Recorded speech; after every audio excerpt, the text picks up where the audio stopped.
Target 175 అంటున్న YCP మూడో జాబితాపై తీవ్ర కసరత్తు చేస్తోంది. నియోజకవర్గాలకు ఇన్ఛార్జ్ల మార్పులు చేర్పులతో పలువురు ఎమ్మెల్యేలు టెన్షన్ కొనసాగుతోంది. నిన్న పలువురు మంత్రులు ఎమ్మెల్యేలు తాడేపల్లిలోని సీఎంఓకు వెళ్లారు. ఆలూరు, సింగనమల, పెనమలూరు, విజయవాడ సెంట్రల్ పై సుదీర్ఘంగా చర్చలు జరిగాయి. విజయవాడ సెంట్రల్ సెగ్మెంట్ నుంచి వెల్లంపల్లికి అవకాశం ఇవ్వడంతో సిట్టింగ్ ఎమ్మెల్యే మల్లాది విష్ణు అసంతృప్తితో ఉన్నారు. దీంతో ఇద్దరిని మరోసారి పిలిచి మాట్లాడారు సీఎం జగన్. సజ్జల సమక్షంలో మల్లాది, వెల్లంపల్లిని కూర్చోబెట్టి మాట్లాడారు. వెల్లంపల్లికి సహకరించాలని మల్లాదిని ఒప్పించే ప్రయత్నం చేశారు. అయితే ఇద్దరిని కూర్చోబెట్టి మాట్లాడినా సయోధ్య కుదరలేదని తెలుస్తోంది. సెంట్రల్ సీటు తనకే ఇవ్వాలని విష్ణు పట్టుబడుతున్నట్లు సమాచారం. దీంతో ఇవాళ మరోసారి సీఎంఓకి ఇద్దరు నేతలు వచ్చే అవకాశం ఉంది. పెనమలూరు సెగ్మెంట్ విషయంలోనూ సాధ్యమైనంత త్వరగా పూర్తి చేయాలని పట్టుదలతో ఉంది వైసీపీ హైకమాండ్.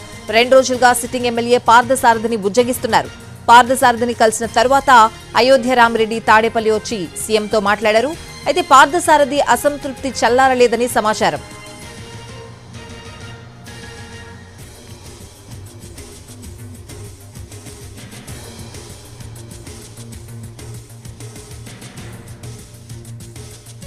ఆలూరు సెగ్మెంట్ పై ఇంకా స్పష్టత రాలేదు. టికెట్ పై తేల్చుకునేందుకు 10 రోజులుగా విజయవాడలోనే మకాం వేశారు మంత్రి జయరాం.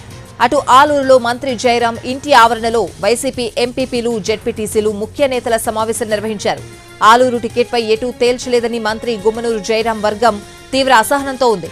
మరోవైపు 3 రోజుల క్రితం ఆలూరు నియోజకవర్గంలోని 6 మండలాల ఎంపీపీలు, వైసీపీ ముఖ్య నేతలు రహస్యంగా ఆదోనిలోని ఒక హోటల్లో సమావేశం నిర్వహించారు.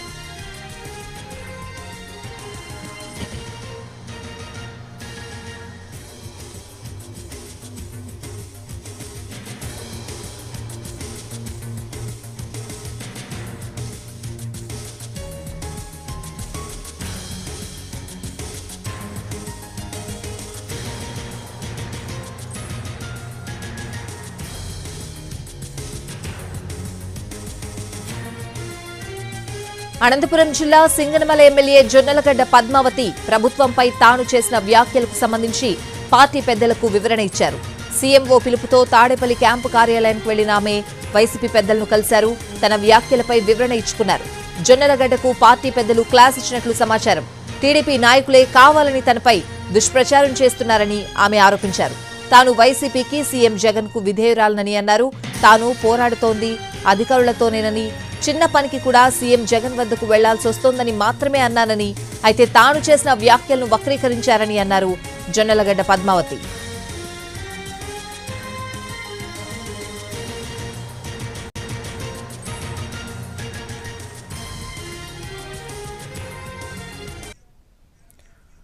మూడో జాబితాపై తీవ్ర కసరత్తు అయితే చేస్తోంది వైసీపీ హైకమాండ్. నియోజకవర్గాల వారీగా కూడా కసరత్తులు పూర్తి చేస్తున్నట్లు తెలుస్తోంది. పూర్తి అప్డేట్స్ అడిగి తెలుసుకుందాం. మా ప్రతినిధి రెహానా క్యాంప్ ఆఫీస్ నుంచి లైవ్ లో సిద్ధంగా ఉన్నారు. రెహానా, ఈ రోజు ఏం జరిగే అవకాశం కనిపిస్తోంది?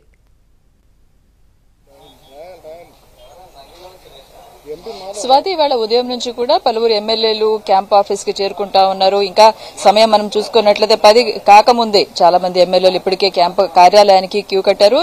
ఈ 3rd లిస్ట్ కి సంబంధించిన కసరత్తు జరుగుతుంది. మూడవ జాబితాలో మనం చూసాము. ఇప్పుడే ఎంపీ గోరంట్ల మాధవ్ కూడా వెళ్తా ఉన్నారు. అదేవిధంగా పలువురు ఎమ్మెల్యేలు ఉదయం నుంచి క్యూ కడతా ఉన్నారు. ఇప్పటి వరకు వచ్చిన ఎమ్మెల్యేలు మనం పేర్లు చూసినట్లయితే కరణం ధర్మశ్రీ, విప్, అదేవిధంగా పేర్ని నాని, జకంపూడి రాజా వచ్చారు. ఎమ్మెల్సీ తోట త్రిమూర్తులు, అదేవిధంగా ఇప్పుడు మనం చూసుకున్నట్లయితే ఎంపీ గోరంట్ల మాధవ్, వీళ్ళందరూ కూడా క్యాంపు కార్యాలయానికి వస్తా ఉన్నారు. అయితే కరణం ధర్మశ్రీకి సంబంధించి చోడవరంలో మార్పు ఉంటుంది అనే ఒక ప్రచారం వైసీపీ వర్గాల్లో జరుగుతుంది. సో కరణం ధర్మశ్రీని చోడవరం సెగ్మెంట్ నుంచి తప్పిస్తారు అని ప్రచారం జరుగుతున్న నేపథ్యంలో ధర్మశ్రీ రావడం అనేది ప్రాధాన్యత సంతరించుకుంది. అదేవిధంగా మాజీ మంత్రి పేర్ని నాని, ఆయనకు సంబంధించి మచిలీపట్నంలో ఇప్పటికే స్పష్టత వచ్చింది. ఆయన కుమారుడికి అక్కడి నుంచి బరిలో పెట్టడానికి సంబంధించిన ప్రకటన అయితే పార్టీ అధికారికంగా చేసింది. అయితే కృష్ణా జిల్లాకు సంబంధించిన పలు సెగ్మెంట్లలో కొంత స్పష్టత రావాల్సి ఉంది. పెనమలూరు నియోజకవర్గంలో పార్థ సారథి ఇప్పటికే టీడీపీతో టచ్ లోకి వెళ్లారని ప్రచారం జరుగుతుంది. ఆయనకి దాదాపుగా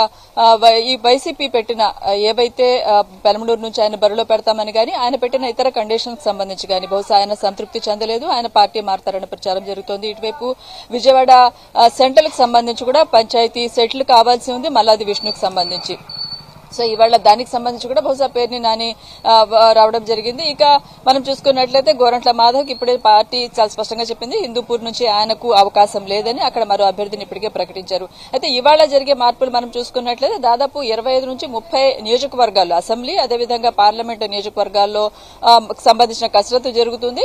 దీనికి సంబంధించి మనం చూసుకున్నట్లయితే ఆలూరులో గుమ్మనూరు జయరాంకి ఇప్పటికే పార్టీ స్పష్టం చేసింది. ఆయన కర్నూలు లోక్సభ నుంచి బరిలో పెట్టే ఆలోచనలో ఉన్నట్టుగా తెలుస్తుంది. ఆయన సెగ్మెంట్ నుంచి విరూపాక్ష పేరు ఖరారైందని ప్రచారం జరుగుతుంది.